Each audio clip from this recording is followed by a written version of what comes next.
참여 예수님, 연중 제16주일입니다. 오늘 복음은 제자들이 예수님께 휴식을 부여받는 장면으로 시작이 돼요. 근데 이걸 조금 더 이제 넓은 맥락에서 생각을 해보면 제자들이 예수님께 파견을 받고 둘식짝지어 파견받고 예수님께서 더러운 영에 대한 권한과 하나님 나라를 선포하여라 하는 그러한 사명을 부여하시고 나서 제자들이 각 파견된 자리에서 최선을 다해서 산 후에 예수님께 돌아와서 자기들이 한 일과 가르친 것을 다 보고하였다. 이렇게 복음서는 전해주죠. 그리고 그러한 제자들에게 예수님께서 수고했다. 이제 또 나와 함께 또 이 길을 계속해 나가야 하니 너희는 따로 외딴 곳으로 가서 좀 쉬어라 하고 이렇게 배려해 주시는 모습을 우리는 접하게 됩니다. 그런데 이 모습이 하나님 앞에 모여와서 미사에 참여하는 여러분들의 모습과 참 많이 닮아 있다는 생각을 했어요. 왜냐하면 우리도 이렇게 삶의 자리에서 파견된 그런 제자들로서 각자 삶의 자리에서 최선을 다해서 치열하게 이렇게 살아간 후에 다시 예수님께 모여와서 내 지난 일주일이 어땠는지 예수님 앞에서 정리하는 시간, 그리고 예수님 안에서 쉬는 시간을 갖기 때문이죠. 제자들이 예수님께 돌아와 자기들이 한 일과 가르친 것을 다 보고하였다. 예수님 안에서 자신들이 한 일을 보고하는 일, 조금 바꿔 말하면 예수님 안에서 자신들이 한 일을 정리하는 시간을 가진 거죠.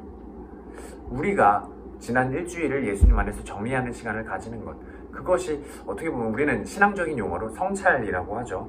그래서 우리가 이 주일을 어떻게 보내야 하는지를 조금 더 이제 복음서는 이야기해주고 있는 게 아닐까 싶습니다. 예수님 안에서 내 지난 일주일을 성찰하면서 또 다음 일주일을 준비하는, 재충전하는 그러한 시간인 것 같아요. 그래서 이 장면에 조금 더 이제 머물러 봅니다. 제자들이 어떻게 와서 예수님께 이렇게 보고를 했을까? 조금 더 생각해 봅니다. 그러면 다른 복음에서 이 같은 장면을 전하는 걸 생각을 해보면 루카 복음에서는 이렇게 전하고 있어요. 제자들이 기뻐하며 돌아와 예수님께 보고하였다. 스승님, 더러운 영들도 저희가 하는 말에 복종을 합니다. 그러니까 흔히 그냥 쉽게 이야기를 하면 아이들이 너무 이 감정에 벅차서 기뻐하면서 부모님께 와서 제가 이것도 했고요, 저것도 했고요, 이렇게 자랑하는 그러한 모습이지 않을까 싶어요.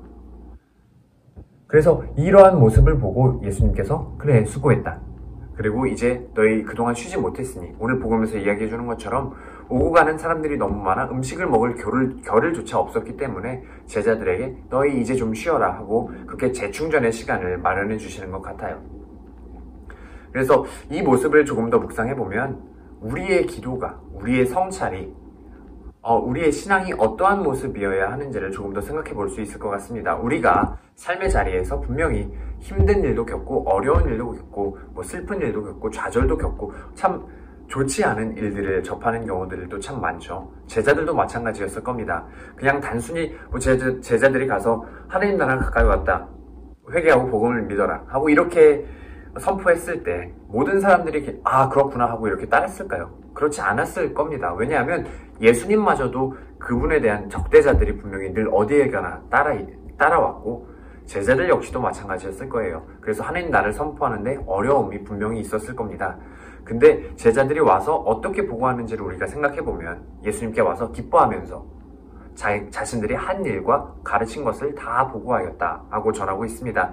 우리가 이렇게 하나님 앞에 앉아서 지난 일주일 진짜 죽을 만큼 힘들었어요. 왜 저한테 이런 시련을 주셨어요? 왜 이런 십자가를 주셨어요?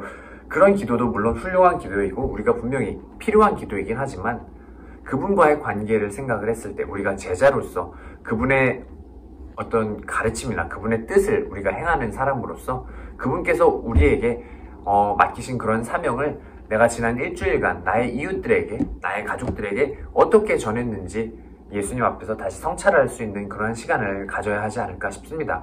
예수님 안에서 기쁜 마음으로 내 지난 일주일을 성찰할 수 있는 조금 더 성숙한 그런 모습을 복음서는 우리에게 요구하고 있는 것이 아닐까 싶어요.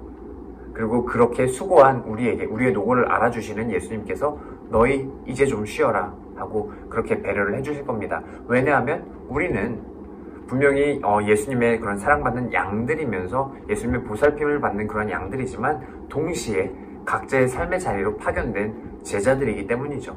그래서 때로는 양으로서 그 예수님께 위로를 청하는 그러한 기도도 하지만 예수님의 제자들처럼 우리의 삶의 자리에 파견된 제자들로서 우리가 그분의 뜻을 그분께서 우리에게 맡기신 사명을 어떻게 수행했는지, 어떻게 전했는지 예수님께 기쁜 마음으로 돌아와서 보고할 수 있는 그러한 모습도 함께 갖추었으면 좋겠습니다. 그러한 우리에게 예수님께서 너희는 따로 외딴 곳으로 가서 좀 쉬어라. 당신 안에서 그렇게 일상 안에서의 작은 피정을 우리에게 마련해 주실 겁니다. 아멘.